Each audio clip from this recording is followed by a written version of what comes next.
Então, até agora temos vindo, ao longo deste culto, temos vindo a ver excertos que pegam muito à volta de esperar no Senhor e ahm, também do caráter do Senhor, não sei se repararam.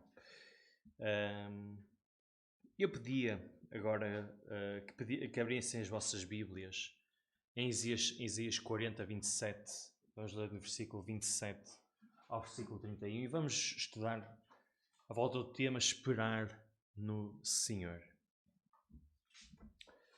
Esperar no Senhor. E vamos ver o que é a importância de esperarmos no Senhor. E podemos dizer que o ser humano tem uma tendência de procurar a independência, não é? E acho que é bom, não queremos jovens dependentes, não é? Ou chega uma altura que a pessoa, não é, envelhece um bocadinho e torna-se um bocadinho dependente, não é? Mas quando vamos ao médico, o que é que o médico diz para essa pessoa? Olha, você esforce-me ao máximo para não ter uma vida sedentária, para não ganhar essa dependência. Lutar contra a maré, não é? Da idade. Por isso, se nós toda à volta do ser humano, esta ideia de independência em geral é algo bom, algo que se deve procurar nos jovens, seja nos adultos, em geral. E também vemos o quão isso foi importante na história. Não é? Neste caso no Brasil, com a independência do Brasil e entre outros países. Porém, há uma independência que não é muito boa, que é a independência de Deus. E é essa independência que hoje queremos falar. Essa é uma dependência que precisa de prevalecer. E o que é que realmente é depender de Deus? Ou melhor, o que é não depender de Deus? Em que alturas é que nós mostramos que não dependemos de Deus? Aquilo que sabemos que não é da sua vontade. Quando dizemos palavras que o ofendem a ele ou até muitas vezes ao próximo. E também Quando mostramos falta de amor.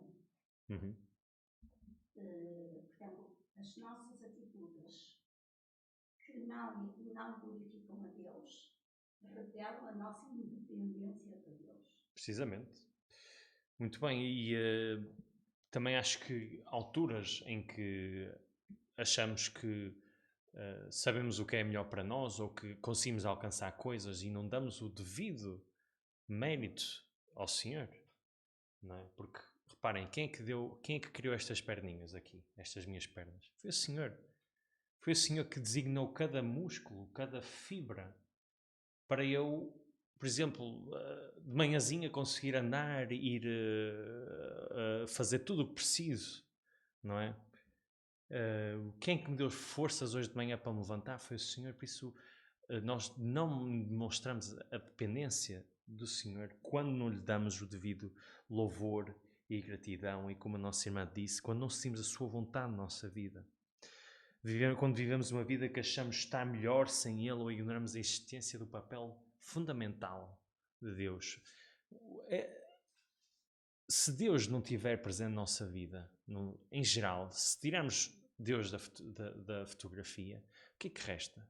Fica uma grande incógnita em tudo o que nos rodeia. Quem é que criou isto ou aquilo? Tem que haver tem que haver Deus na fotografia, este papel principal. Então, quais é que são as formas que devemos mostrar a nossa dependência com Deus? E aí é que vem o tema 2. Esperando no Senhor. Com fé e confiança no seu papel divino na nossa vida. E nada melhor que agora o profeta Isaías a mostrar-nos isso. E vamos perceber mais porquê.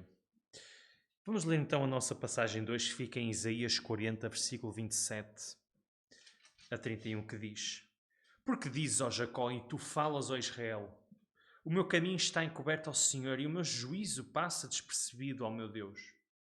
Não sabes, não ouviste que o eterno Deus, o Senhor, o Criador dos fins da terra, nem se cansa, nem se fatiga?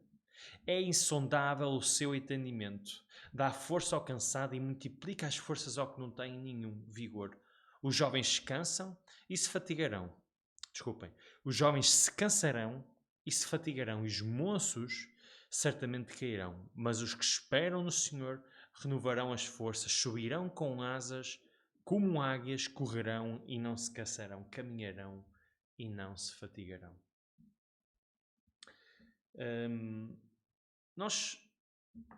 Quando nós estudamos a Bíblia, contexto é fundamental. E se nós quisermos perceber este excerto de Isaías, precisamos conhecer melhor sobre o autor, que é Isaías, sendo que o autor é Deus, mas inspirou Isaías para escrever o livro. E começando logo pelo nome de Isaías, que significa o Senhor é salvação, isso já nos diz muito sobre o seu livro. E o tema base do livro é a profecia do julgamento iminente, mas não ficamos por aqui. Há o julgamento iminente, e vamos perceber porque é que há julgamento iminente ao povo de Israel, mas também já não é a primeira vez que estudamos julgamento acompanhado de restauração.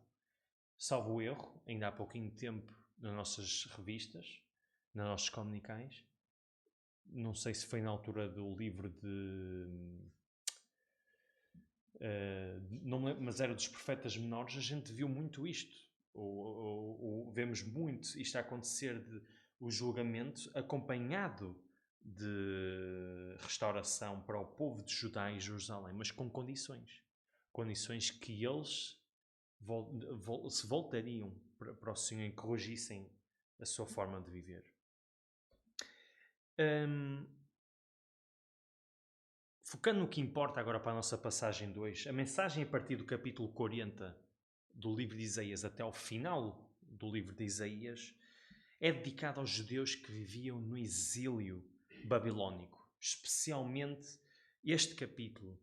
E o objetivo principal é dar bom ânimo, porque é essencialmente isso que eles precisavam, estando no exílio babilónico. Antes do castigo divino, os judeus andavam a viver uma vida dupla. E o profeta sabia disso. Ele também sabia o imenso sagrado do Senhor face a este compromisso duplo, a estas duas faces, da forma como o seu povo vivia. E por isso ele estava imensamente desagradado. Então aqui neste livro de Isaías, somente na passagem de hoje, o autor procura desafiar estes judeus a remoldar os seus princípios, a amarem a Deus com todos os seus corações e mentes. Ele quer que eles vejam esta hipocrisia do que é viver uma vida dupla, da forma como viviam, a fim que eles venham a mudar essa forma de viver. Isaías também era muito conhecido por ser o Shakespeare da literatura hebraica, conhecido como um poeta que conhecia as suas duas faces de Deus, tanto a sua misericórdia como o seu julgamento, como já disse, mas também a sua graça e disciplina, justiça e perdão, exílio e salvação. No fim, o autor Isaías quer que o leitor venha a tomar uma decisão final. E essa decisão final é entre fé ou descrença. Esperar no Senhor ou não esperar no Senhor. Então, a nossa passagem 2 recomeça no versículo 27. E nós queremos focar-nos no facto de Deus tem conhecimento do nosso sofrimento, do sofrimento de cada um de nós. Não é escondido ao Senhor.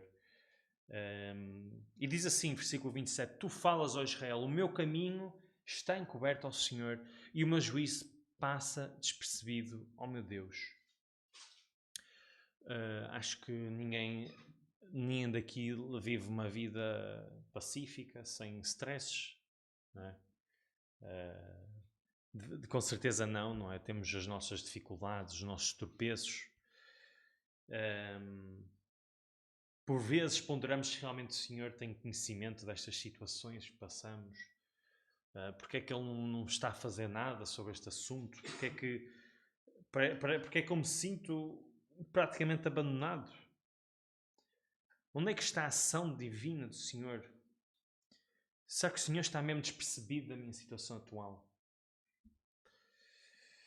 Era precisamente assim que o autor via, através de seus olhos espirituais, a situação de Israel, do povo de Israel. O povo prometido agora é que está a ser oprimido no exílio babilónico. E isto, aos olhos de Isaías, como eles, quando eles pensavam e diziam: o meu caminho está encoberto ao Senhor e o meu juízo passa despercebido ao meu Deus. Para nós hoje, conhecemos que isto é falso, é uma falácia, não é verdade. Como poderia um homem dizer: Deus não se importa com o que acontece comigo? Quando o poder e o conhecimento de Deus controlam o universo, tudo à nossa volta, Deus tem cuidado, menos de mim? Se Deus controla o universo, também, certamente, o homem não estará fora do seu poder e do seu cuidado. E tenho aqui umas passagens maravilhosas para ler para vocês, irmãos. E se quiserem me acompanhar, e também vai estar exposto. Mateus 6, 26 diz o seguinte: olhai para as aves dos céus, aquela que nós vemos todos os dias. Vemos todos os dias a voar por aí. Olhar para as aves do céu que nem semeiam nem cegam, ou seja, têm menos stresses que nós fazemos isto tudo, não é? Nem se preocupam em semear, nem cegar, nem ajuntam em celeiros, e vosso Pai Celestial as alimenta. Não tendes vós muito mais valor do que elas? E mais, em Salmos, isto é importante para percebermos que a nossa situação não é desconhecida ao Senhor e que também a situação do seu povo também não era desconhecida. Salmos 1,6 diz: porque o Senhor conhece o caminho dos justos, porém o caminho dos ímpios perecerá. Deus conhece o teu caminhar. Notem a ênfase da declaração do versículo 27, que é consolação. Deus quer consolar o seu povo. E é precisamente assim que começa o capítulo. Capítulo 40, nós estamos agora a ler, começa: consolai. Consolai o meu povo, diz o vosso Deus.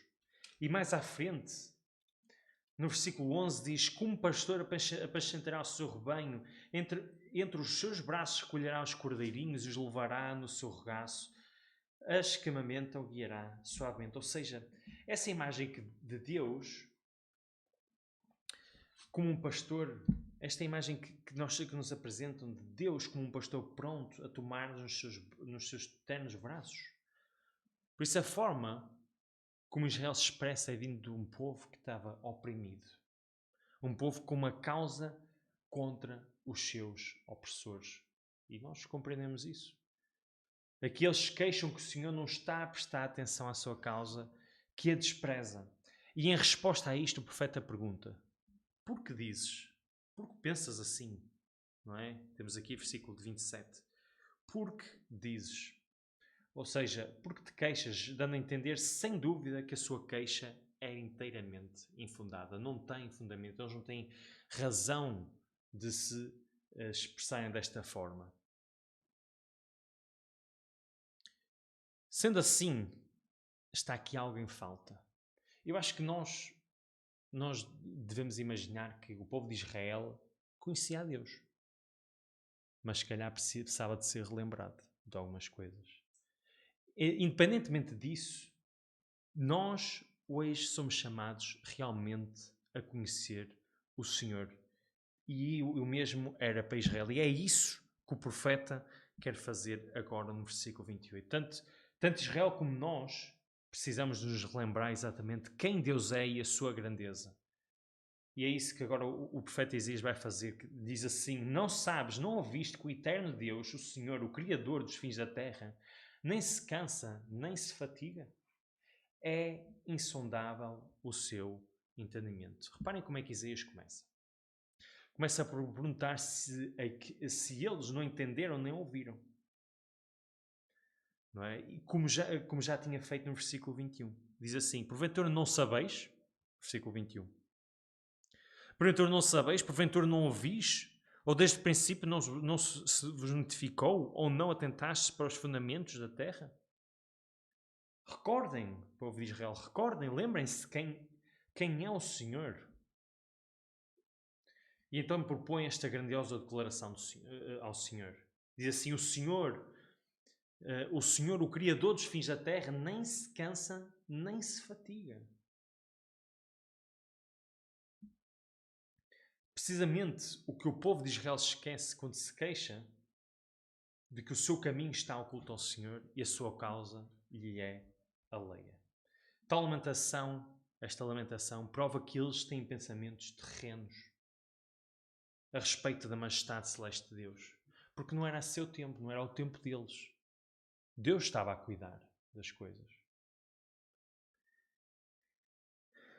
E tal esquecimento seria desculpável se o Senhor fosse um homem ou um Deus como os deuses dos gentios. Não sei se lembram na altura de Elias, aquela parte da Bíblia onde vemos Elias com aquele gozo. Não é? Tem aqui em 2 de Reis, Primeira de Reis, diz assim, irmãos, capítulo 18, versículo 27. E sucedeu que ao meio-dia Elias zombava deles e dizia: clamai em alta voz, porque ele é um Deus. Pode ser que se esteja falando, ou que tenha alguma coisa que fazer, ou que intenta alguma viagem, talvez esteja dormindo. E despertará. Ou seja, se Deus fosse assim, o que ele não é, aqui Israel teria uma desculpa. Mas não é verdade. E o profeta acrescenta: nem se cansa, nem se fatiga, ou seja, Deus nunca se cansa, jamais haverá um momento em que Deus vai parar de acompanhar e guiar o seu povo por falta de forças. Isso podemos ter certeza.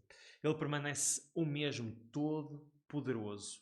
E não só não se cansa, como também no versículo 28, é insondável o seu entendimento. Pois Ele é o Criador de todas as coisas.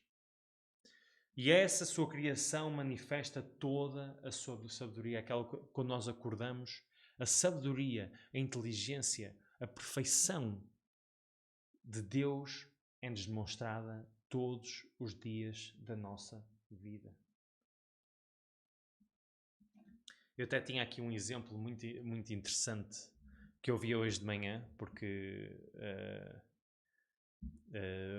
hoje de manhã fui com a Sofia à igreja de Barcelos e estávamos a falar sobre o tema de criação. E o quão fascinante é a criação. O pastor deu assim um exemplo um bocadinho estranho, que foi com a cera que temos nos ouvidos. Ele explicou que uma altura saiu-lhe uma bola de cera dos ouvidos. E que muita gente acha isso é um bocado nojento, não é?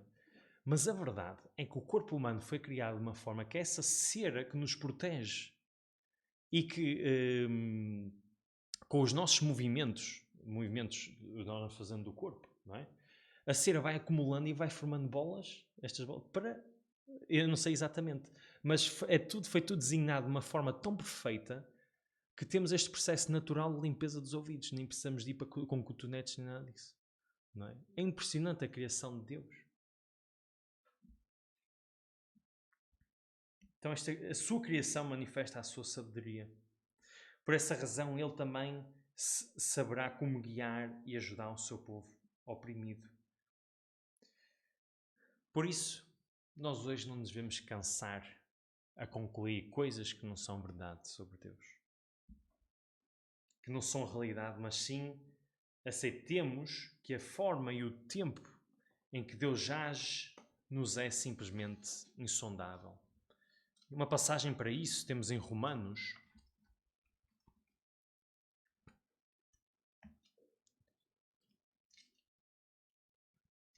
Romanos 11, 33 diz assim: ó profundidade das riquezas, tanto da sabedoria como do conhecimento de Deus, quão insondáveis são os seus juízos e quão inescrutáveis os seus caminhos. E requer de nós que esperemos pacientemente a sua atuação. Isso é o que Ele pede de nós. E eis uma questão para nós. Qual é, na verdade, o resultado final de esperar no Senhor? E é isso que nós vamos ver no versículo 29 a 31. O resultado de esperar no Senhor. Versículo 29 diz: dá força ao cansado e multiplica as forças ao que não tem vigor. Versículo 29. E nós só vamos... Uma coisa que é importante nós reconhecermos, nós só vamos notar, só vamos receber o poder que vem do alto, a força, quando realmente reconhecemos que somos fracos. É somente aí, quando reconhecemos que precisamos da força que o Senhor nos dá.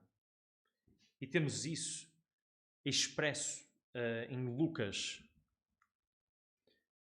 1, diz o seguinte, irmãos. Vamos ler aqui uma série de passagens excelentes para entendermos isso. Lucas 1, 52 a 53 diz assim: depois dos tronos os poderosos e levou os humildes, encheu de bens os famintos e despediu vazio os ricos. Capítulo 6 diz assim, versículo 21: bem-aventurados vós que agora tendes fome, porque sereis fartos. Bem-aventurado vós que agora chorais, porque haveis de rir. E completa também com o versículo no 2 de Coríntios, capítulo 12, diz assim, diz o seguinte, versículo 9 a 10, e disse-me: a minha graça te basta, porque o meu poder se aperfeiçoa na fraqueza. De boa vontade, pois, me gloriarei nas minhas fraquezas, para que em mim habite o poder de Cristo. Versículo 10, por isso sinto prazer nas fraquezas, nas injúrias, nas necessidades, nas perseguições, nas angústias, por amor de Cristo, porque quando estou fraco, então sou forte.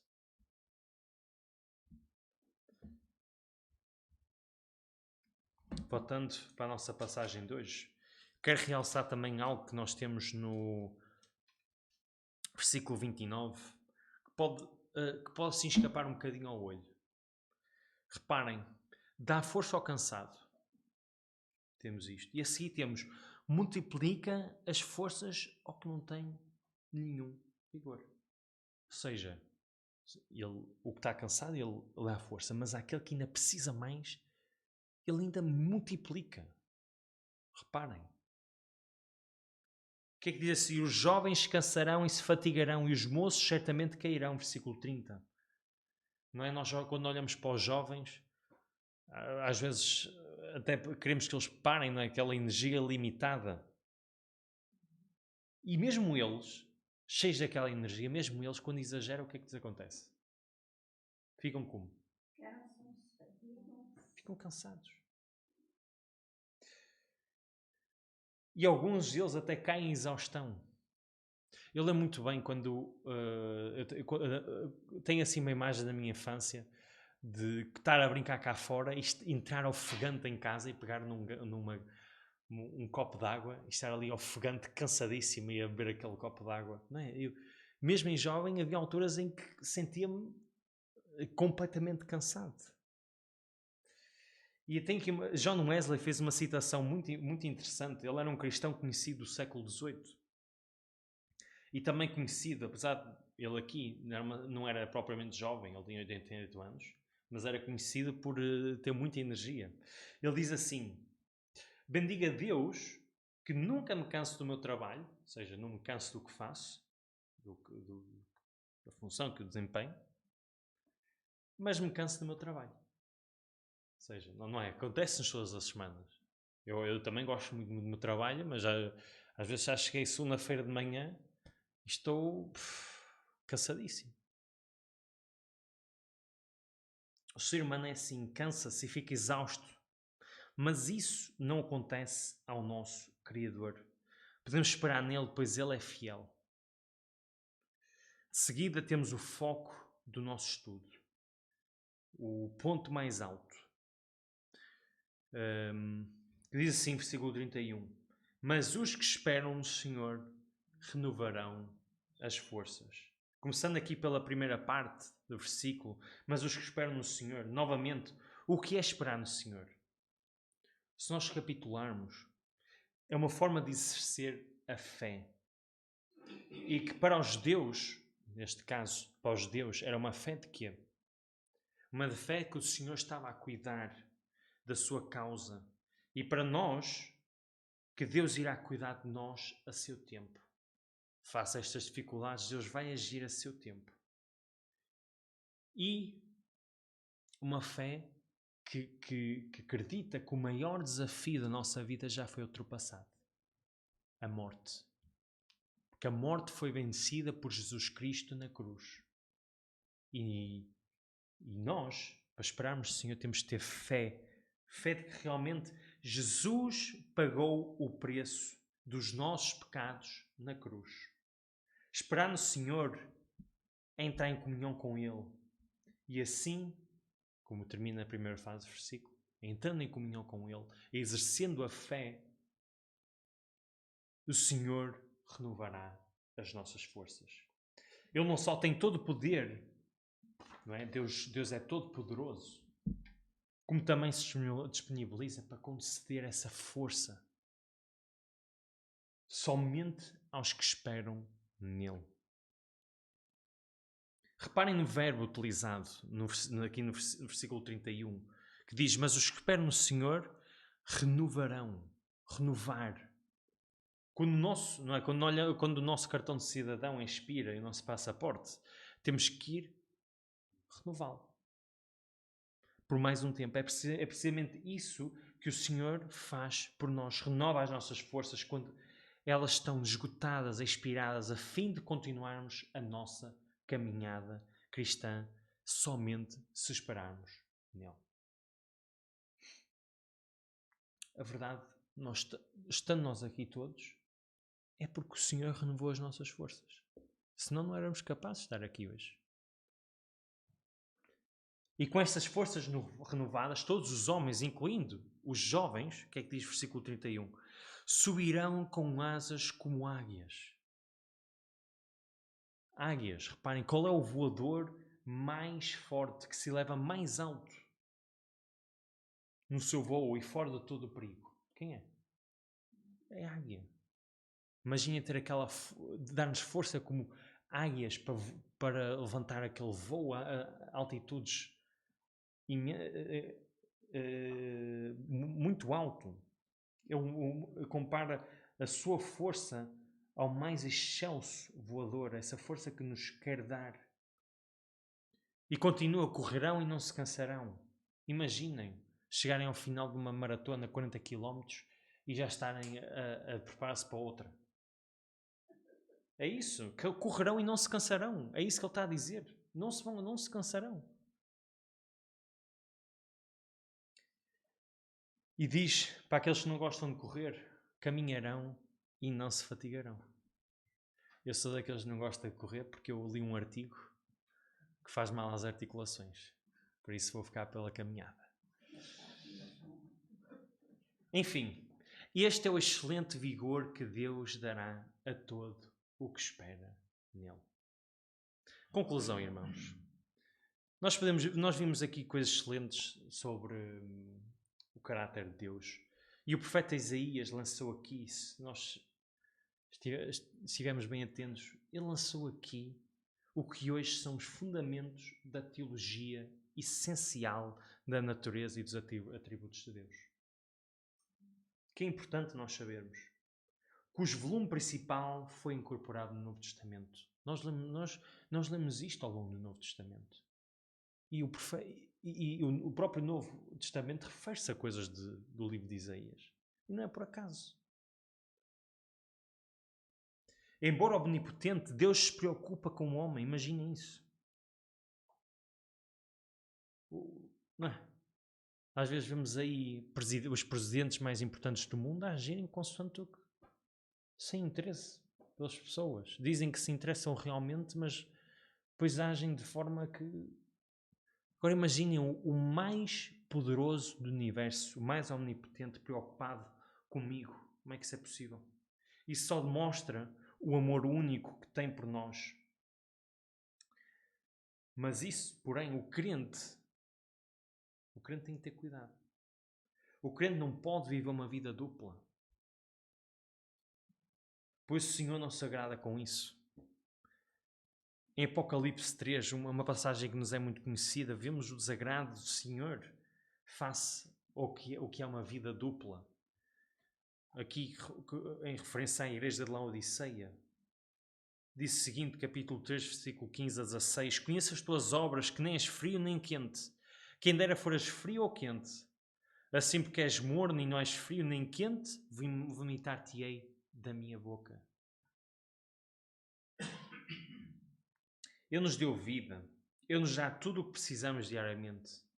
Por isso, seja na dificuldade ou na abundância, devemos sempre esperar no Senhor e entregar o dia de amanhã nas suas mãos.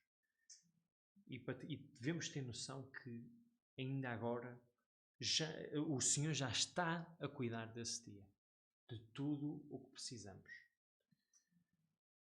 Glória ao nome do Senhor. Amém. Vamos então terminar com o cântico número 29. Podemos ficar de pé. E depois eu pedi à nossa irmã Silvina se podia vir à frente terminar com uma palavra de oração.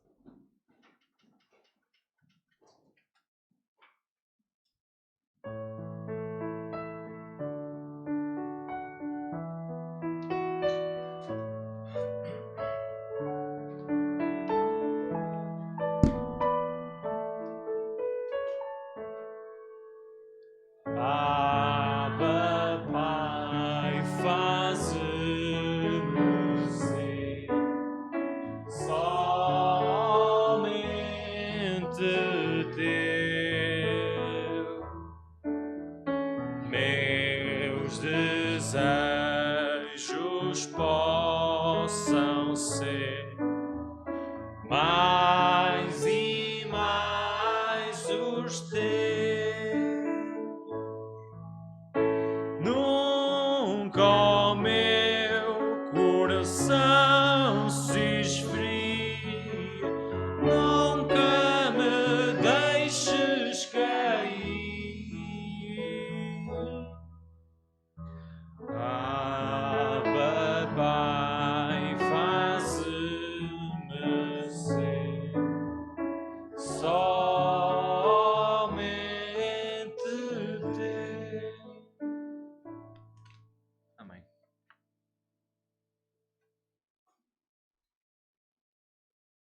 Bendito Deus e Pai, graças e louvores te damos, Senhor, por podermos estar na tua casa neste dia que é teu por excelência, visto ser o dia em que se comemora semanalmente a ressurreição de Cristo, Senhor. Bendito Deus, queremos agradecer-te por esta mensagem que nos trouxeste e queremos pedir-te, Senhor, que nos ajudes a pôr toda a nossa confiança em Deus, Senhor, pois nós por nós não fazemos nada direito sem a tua orientação, Senhor. Porque realmente as decisões que tomamos por nós próprios, sem te buscar, normalmente não são boas, Senhor. Pedimos-te, Senhor, que nós te demos lugar em tudo aquilo que planeamos, em tudo aquilo que pretendemos decidir, para que possamos fazer as coisas segundo a tua vontade e para a tua honra e glória, Senhor. Faz de nós luz do mundo e sal da terra e ajuda-nos a sermos humildes diante de ti, Senhor. Quero-te agradecer, Senhor, por esta igreja e por todas as pessoas que estão presentes, por aquelas que nos estão a seguir através da internet, Senhor. Abençoa cada uma nos seus problemas. Em nome de Jesus, nosso amado Salvador. Amém. Amém, irmãos. Vamos nada. Tenho uma excelente semana. Eu não treino, eu não me recordo como terminar. Tenho uma semana abençoada e uma boa viagem para casa e que o Deus abençoe. Bem-aja a todos.